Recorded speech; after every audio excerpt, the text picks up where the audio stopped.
ni kwamba jamaa wanne wa familia moja wanachunguzwa na polisi kwa madai ya kumuua mzee mwenye umri wa miaka 73 kijijini Karunga kilichoko Bahati katika kaunti ya Nakuru. Mke wa Peter Kimani pamoja na wanawe watatu wanatuhumiwa kumwajiri mtu kumuua mzee huyo alfajiri ya Jumapili iliyopita kwa madai ya mzozo kati yao. Anavyotuarifu mwanahabari wetu Ruth Samuel Chesenge, mauaji hayo yanadaiwa kupangwa kwa muda na yamewashangaza wengi katika kijiji hicho.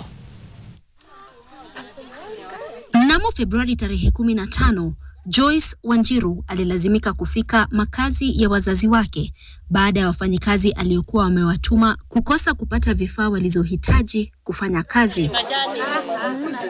Kuingia ndani ya nyumba, Wanjiru alimpata babake amelala sakafuni akiwa ametokwa damu kutokana na majeraha mengi aliyokuwa nayo mwilini. Yeye alipiga nduru, tukafikiria ni kuchapwa amechapwa. Kwa sababu usiku tu kusikia kelele mahali. So tu kwa tumesense anything. So kukimbia anapiga nduru. Fa. Kumbe mzee ameangushwa hapo ndani. Ndio mimi nikaingia wa pili. Nikapata mambo. Mzee alikuwa amepasuliwa kichwa.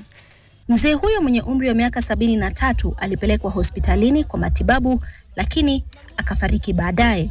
Juhudi za washukiwa wakuu ambao ni mkewe, vijana wake wawili na mwanawe wa kike kuficha mipango yao haikufua dafu.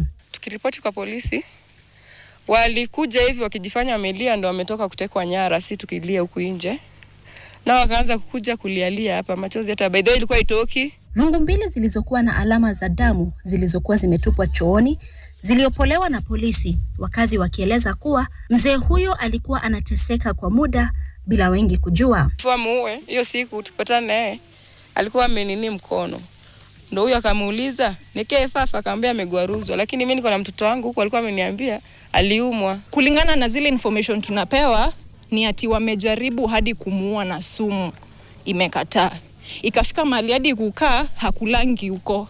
Anakuja kwa shosho, kwa sana kwa kwanza kitambo ni shamba. Waliuza ile shamba ya huko mwisho, wanauza wanakosana.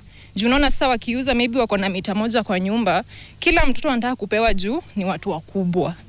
So hapo ndio wanakosania.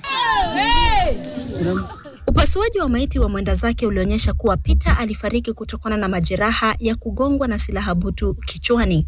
Wapelelezi wanaochunguza kesi wamefichua kwamba wanamlenga mkewe Peter kwa jina Tabitha Mwangi na mwanawe Rahab Mudhoni kwa kuwa washukiwa wakuu. Wawili hao wanadaiwa kuajiri muuaji ambaye kwa sasa hajulikani alipo. Kulingana na familia, mshukiwa huyo anadaiwa kukaa siku 2 katika makazi hayo na kutoroka baada ya kumjeruhi mwenda zake. Sisi kama majirani tumehofia sana kwa sababu ya hii boma. Ni mara ya pili sasa kusikia mambo.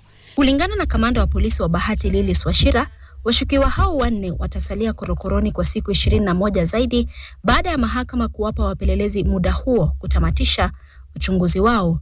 Ruth Samuel Chesenge, NTV, Nakuru.